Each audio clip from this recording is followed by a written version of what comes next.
Kia ora and welcome to Talking Dairy. I'm your host, Jack McGowan from DairyNZ. August is Biosecurity Awareness Month, so it's a great time to check in on this topic. In this episode, we're asking the experts some of the most common questions farmers sent in about biosecurity. Joining us are Fee Roberts, Head of Biosecurity, and Mitch Cooper, Veterinarian and Senior Technical and Policy Advisor for Biosecurity. Let's get into it. Tēnā korua, Mitch and Fee, welcome to the show.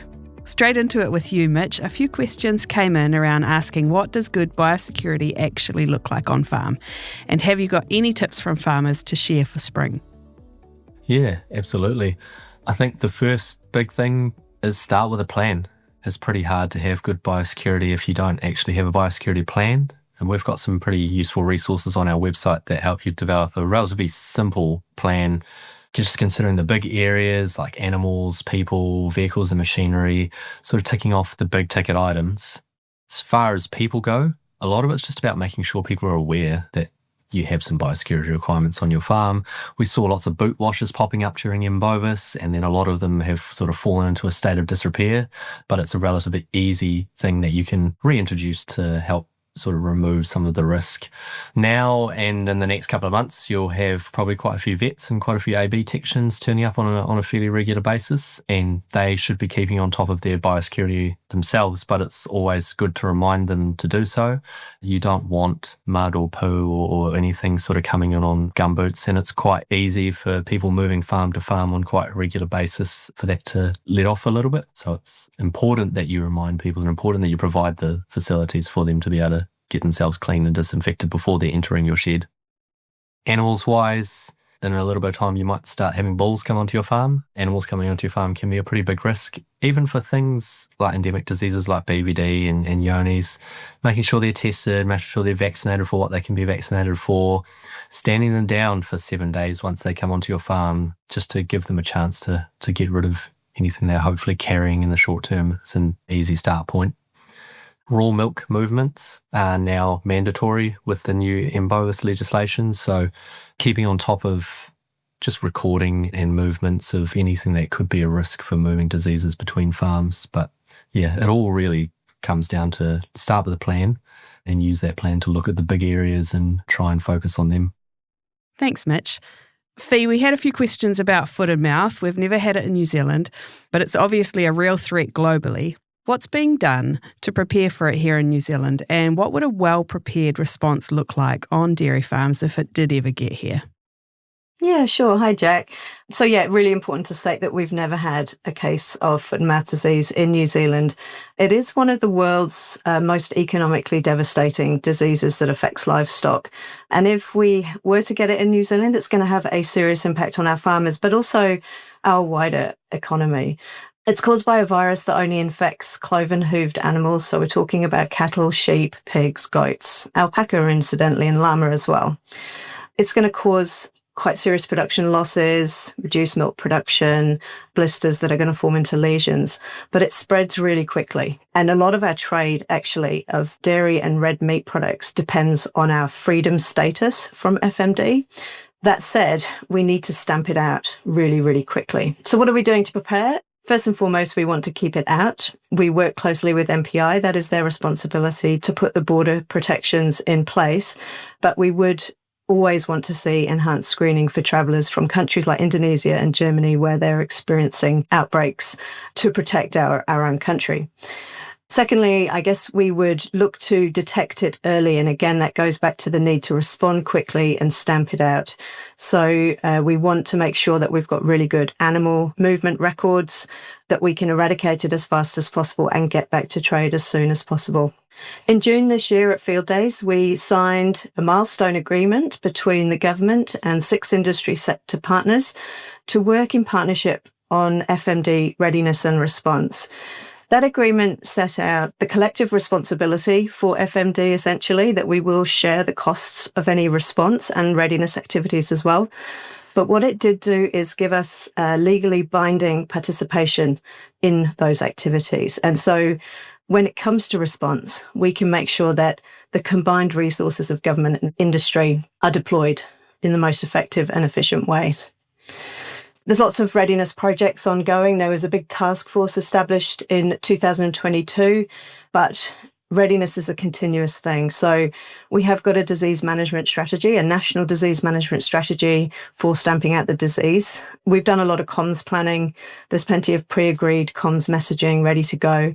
We've got operational plans, which go into the details of how we will impose movement controls on farms, how we'll dispose of carcasses, how we will depopulate farms, and also cleaning and disinfectant protocols.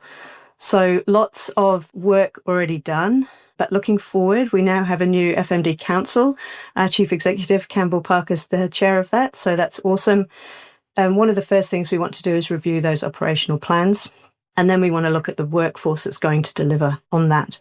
We're also looking to review the compensation arrangements with a response as large as FMD. The current system is not fit for purpose. It would cause a huge administrative burden. And so we want to make sure that we have a system that gets cash into farmers' pockets as soon as possible, but the one that we can manage well. Okay, so that's the collaborative government and industry preparedness and response. Is there anything that farmers need to do to prepare for it? Yeah, no, it's a really good question. And on a dairy farm, I guess, what does good look like? It's really as Mitch described. We want to basically reduce the cost and the impact of an outbreak on a farm. And that all starts with a well-defined and consistently applied plan. So that plan, you can do it in peacetime or you can activate it in response. But essentially, you want to minimize the disease spread. You want to control your visitors coming and going from the farm. You want to have really strict animal movement protocols and really proactively monitoring animal health. So we're going to be reliant upon those vets and upon those farmers to notify the authorities if they see anything suspicious. DairyNZ, we would be working hard to have farmers back. So we would want to make sure there's a system of financial support for farmers and also for the compensation assistance, because that can get quite complicated at times. And during MBOVIS, we had the very successful Dairy Beef Assistance Compensation Team, DBCAT. We've really tried to capture the learnings from that so that we could roll it out again if we needed to. And then there's just the mental health and wellbeing side of things. So just making sure that there's some support wrapped around farmers in what would be a pretty horrible time for them. So yeah, always lots of work to do. Okay, so we don't need to cancel our holidays to Indonesia. No. Just check that they're washing your shoes on the way back. And if you have been to Indonesia, don't step foot on a New Zealand dairy farm for 7 days, preferably. Yep. Mitch, aside from foot and mouth, what other pest and disease risks are you seeing impact dairy overseas? And is there any risk of them here in New Zealand? Yeah, there's always plenty going on overseas. There's a lot of countries out there that, through one reason or another, have a lot more biosecurity challenges. I guess a couple of the big ticket items that are hot in the press are HPAI, highly pathogenic avian influenza, has been cropping up in the US in the last sort of 12 to 18 months. And that's the first time that we've ever seen bird flu cross over into cattle, or specifically dairy cattle. And that has been, I guess, a little bit more of a challenge in the States than initially thought. And there's sort of quite big control programs and testing programs going on over there. We do know that there's a little bit of HPAI in some Antarctic seabirds as recently as the last couple of years. But what is important to remember for New Zealand dairy farmers is that just because there's a small risk that spreads to our New Zealand bird population, it doesn't mean it will come to dairy cattle.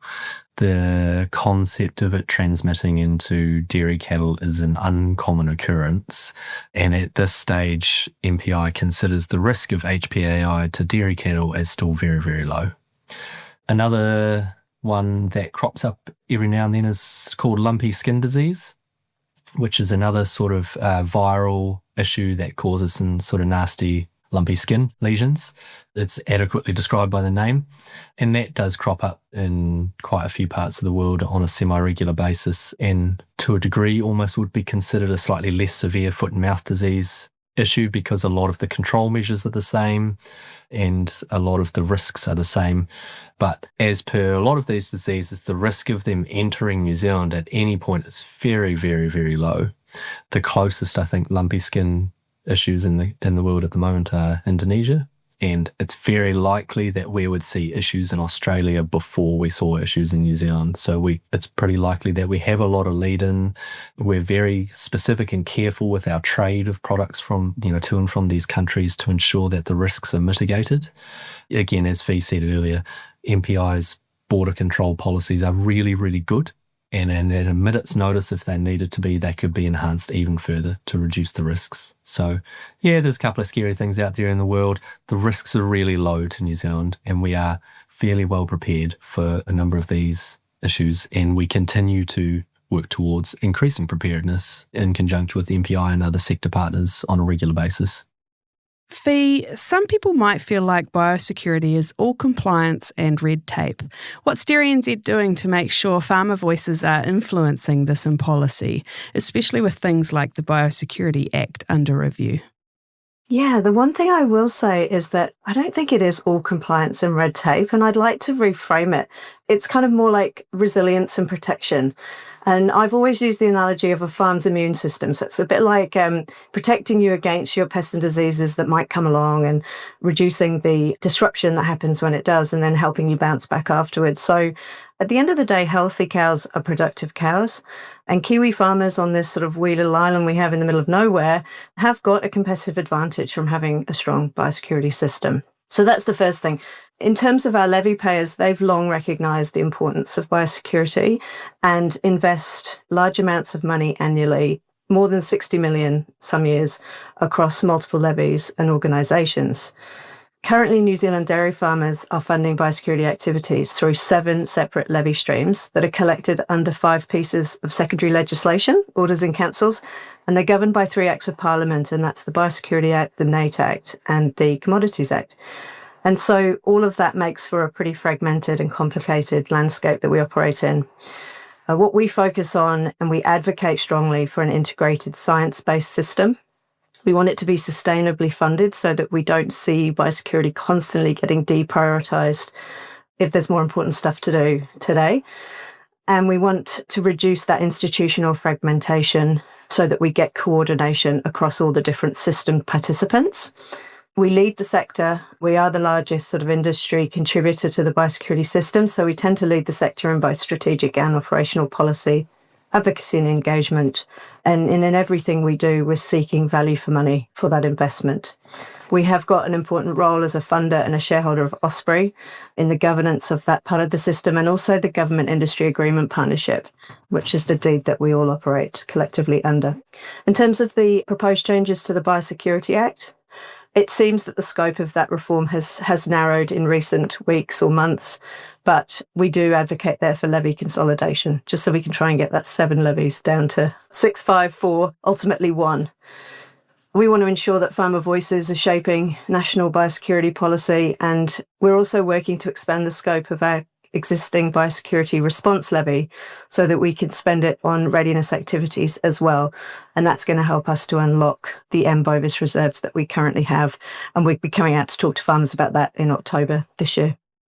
Fee and Mitch, thank you for joining us during Biosecurity Awareness Month to get to the bottom of some of the common questions about this topic. It's been a great reminder that strong on-farm biosecurity practices not only protect your farm from potential exotic threats, but also help manage many endemic diseases and pests. Thanks for tuning into this episode of Talking Dairy. If you'd like to know more, we'll link to the web pages mentioned in this episode and list some resources at the end of the show notes.